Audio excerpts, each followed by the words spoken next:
Hi, welcome to Session 9 of World Revolutions. Today we're going to be talking about the Cuban Revolution, which begins with Fidel Castro's seizure of power in Cuba in 1959. Now, this is by no means one of the largest revolutions of the 20th century in terms of the sheer size of Cuba, perhaps an island of 6 million people, as compared to China, Russia, other major revolutions that we've looked at. But it is significant for several reasons. One, because the Cuban Revolution, although drawing inspiration from certainly both the Russian and the Chinese Revolution, has had a particular impact on other third world countries, especially in Latin America. Many different revolutionary movements in Latin America and even in Africa have drawn upon the example of the Cuban Revolution in styling their own efforts to seize power and recreate their own societies. In addition to that pervasive effect in the third world, there is also the reality that at least in this country, the Cuban Revolution has enormous importance because even more than 40 years after Fidel Castro took power, Cuba is still a major issue in both foreign and domestic politics for the United States. The United States has remained an adamant opponent of Fidel Castro down to the present day.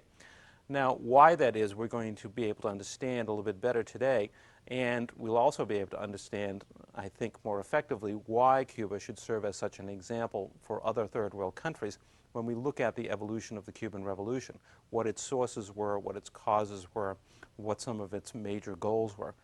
These will help us understand why the United States would be so opposed to this regime in part, and also understand why so many third world leaders would take inspiration from Fidel Castro and the regime that he created.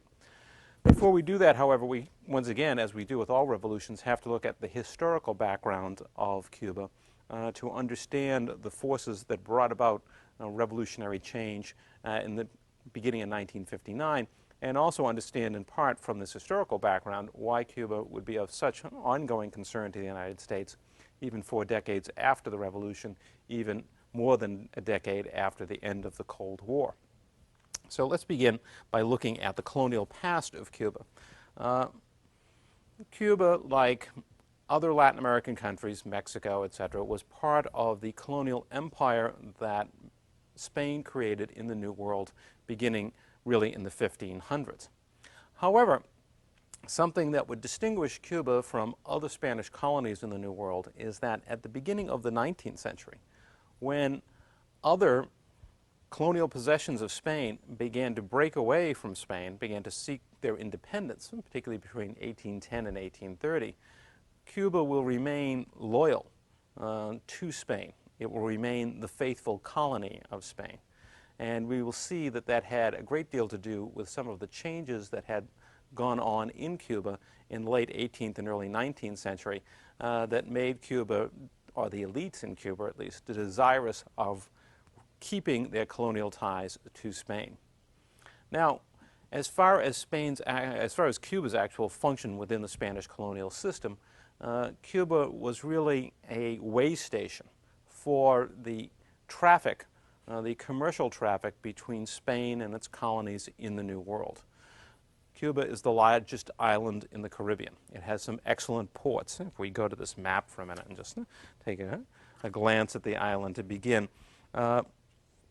Here on the eastern end, or the western end of the island, I should say, is Havana, the capital. It's the major port, also one of the best ports in the Caribbean. And even on the eastern end of the island, in Santiago de Cuba, we see another major port, and here a potential port area that the United States later used called Guantanamo. But the island is large and at the same time offers excellent port facilities, so that Spanish ships that were coming to the New World to supply goods to the Spanish colonies and to pick up products that the colonies were providing to Spain would stop here on their way in and on their way out of the New World to refuel and resupply. At the same time, the island's position in the Caribbean and its size and its good harbors meant that Cuba could be used as a military anchor for the Spanish to protect their seagoing interests in the Caribbean itself. So it was both a way station for ships and at the same time a potential military anchor, a naval base in essence, to help protect Spanish interests in the region. So both of these factors gave the island significance, even though technically it didn't have the kind of economic resources that were attracting Spaniards in other parts of the New World, particularly silver, gold, these kinds of precious metals that the Spanish were particularly interested in finding in the New World and in exploiting in places like Mexico and Peru. So in essence, Cuba becomes a way station, and its economy reflects that function. Cuba's economy is a rural agricultural economy based on the growing of some basic staple products and the raising of cattle and, well, to some limited degree, sheep. These were products that were used for the subsistence economy of the local population and also used for the resupplying of Spanish ships as they stopped on the island. But generally, economic activity on the island was not very intense.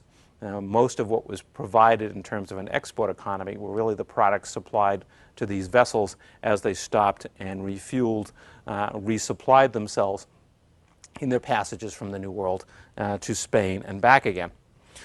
The main institution of agriculture in the countryside was something called the haciendas comuneras. The haciendas comuneras were a series of Spanish land grants that were used for the development of agriculture.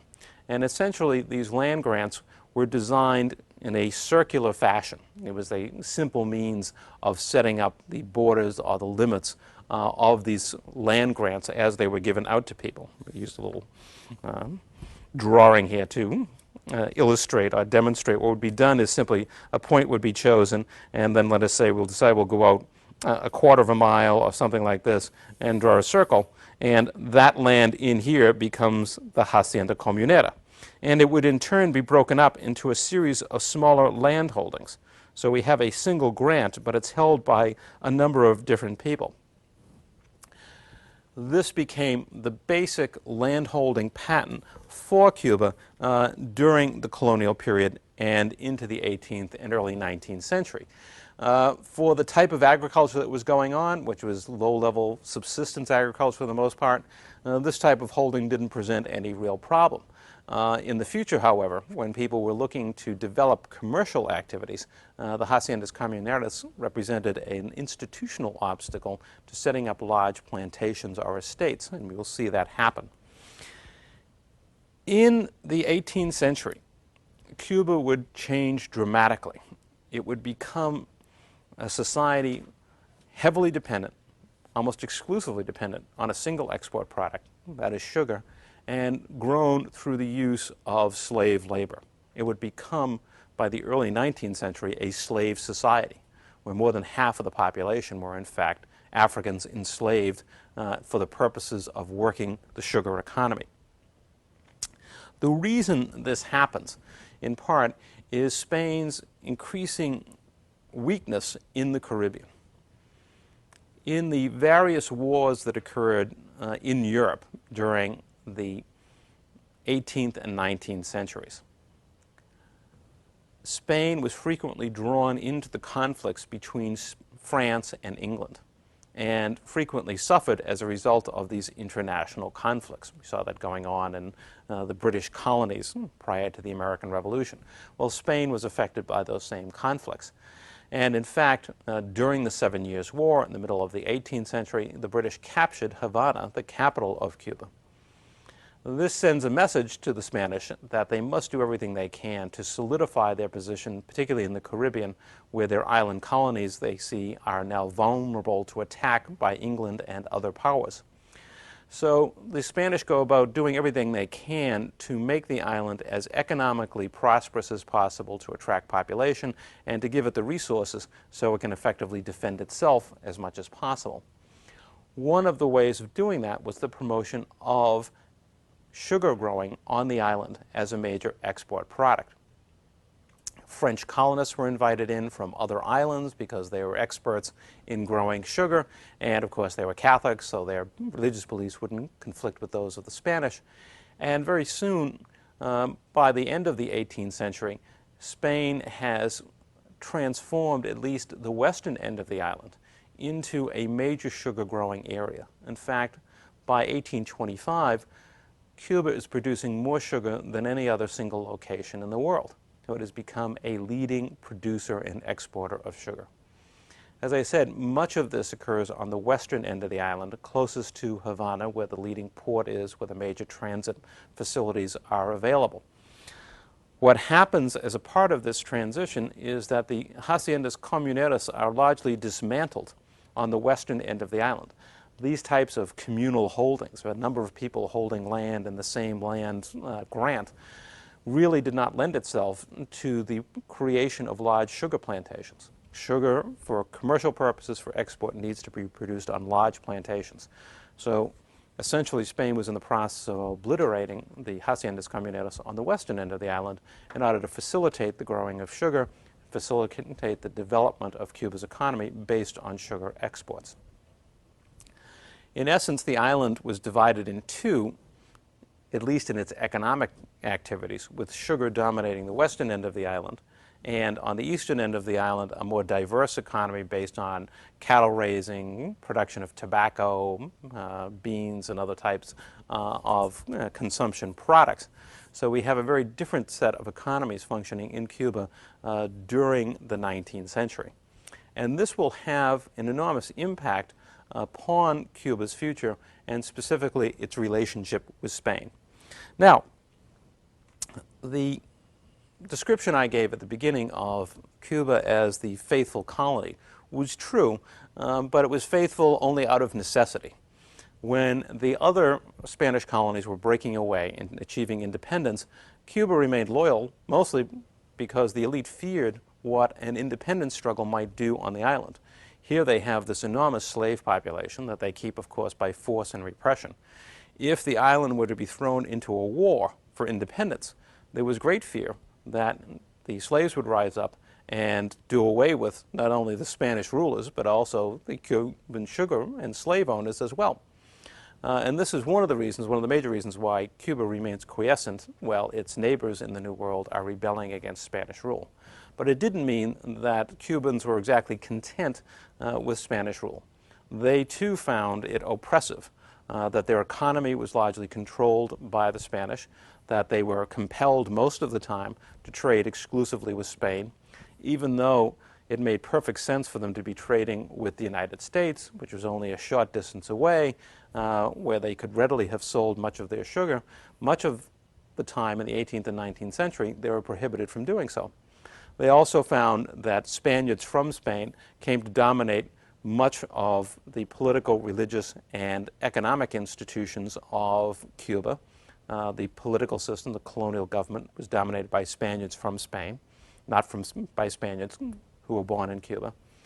The island's religious institutions, the church, its hierarchy was dominated by those same types of people. And even in terms of international trade, the leading merchant houses consisted almost exclusively of Spaniards who were born in Spain and came to make their fortune in Cuba. So there were many in Cuba, as a colony, who felt alienated from Spain and from its colonial system, felt that they were second-class citizens within this colonial system.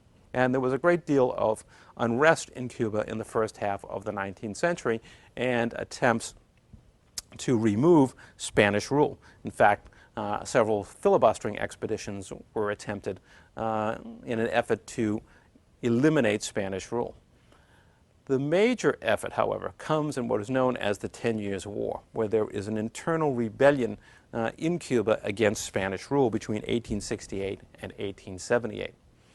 Now, in this struggle, it becomes clear that Cuba does not possess, the Cuban rebels do not possess, the wherewithal, the means to remove Spanish rule, that the Spanish Royal Army, the forces that it commands, are simply too great for the rebels to succeed in the end.